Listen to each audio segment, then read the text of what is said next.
हम सबकी पसंद। मजबूत देश का मजबूत सरिया हो गया स्टील। ब्रेक के बाद आपका स्वागत है। आप देख रहे हैं नया सवेरा। नया सवेरा में आगे बढ़ते हुए अब बात कर लेते हैं मुर्शिदाबाद हिंसा की। एक तरफ जहां इस हिंसा को लेकर सियासी संग्राम छिड़ा हुआ है, वहीं दूसरी तरफ पीड़ितों को इंसाफ का इंतजार है। वक्फ कानून को लेकर पश्चिम बंगाल में हिंसा के बाद से जहां तनाव बना हुआ है, तो राजनीति भी गरमाई हुई है।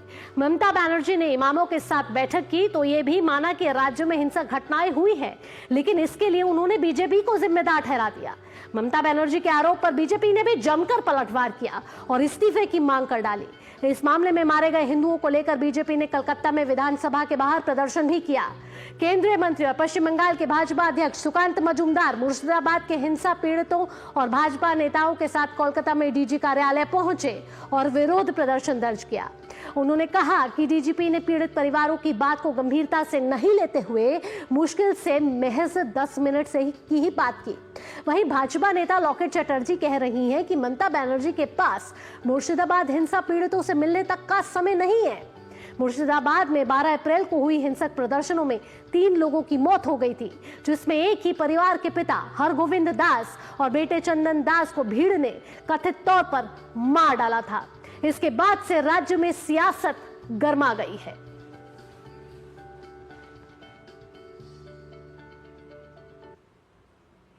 इन परिवार के लोगों के साथ डीजीपी साहब ने अलग से बात किया।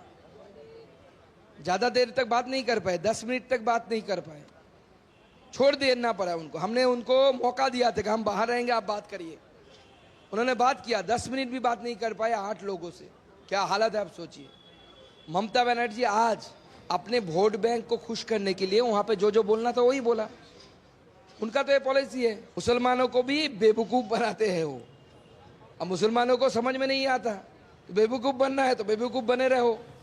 उनको समझाया जा रहा है कि आपका मस्जिद ले रहेगा, वो ले लेगा। कोई नहीं लेगा भाई, कौन लेगा? आपको तो 2 साल पहले बताया था कि आपको सब यहाँ से।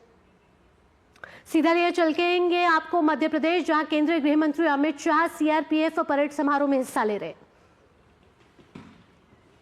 22 अक्टूबर 1964 को श्रीमती कुसुमबेन और श्री अनिल चंद्र शाह के एक गुजराती परिवार में मुंबई में हुआ।